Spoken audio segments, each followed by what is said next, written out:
Welcome back to the Hilltop Project. In this installment, the Morse family has stacked and poured their basement walls and are now ready to build the shoring to support their build deck floor during the concrete pour.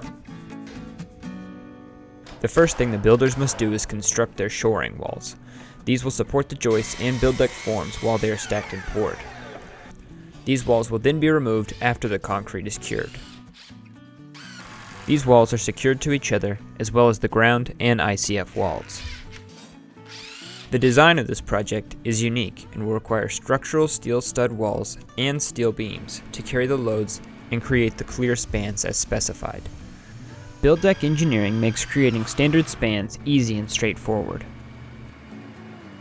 More information on the details of their installation can be found on our YouTube channel.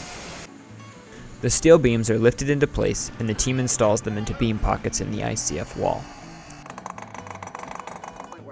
After some practice at welding, the builders are now ready to install columns to support the steel beams and weld them into place.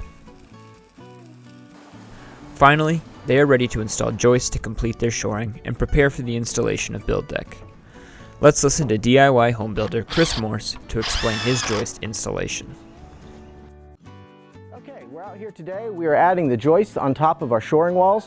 What you see below me here, running forward and towards the camera, these are the shoring walls. They're the same height as my finished ceiling, minus the height of the joists. In my case, I'm using 2x8s, and my finished ceiling is 10'4". So I've taken the shoring walls and built them 10'4" minus 7¼ because that's the true height of a 2x8.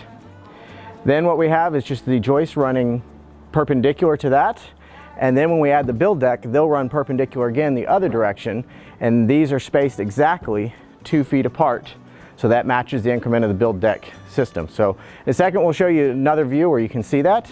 The other thing I want to show you is I've got here a piece of cut-off joists, and what we're going to do is we're going to stagger the end points or the beginning points of each joist every other one. You'll see here how we've got some that are not finished.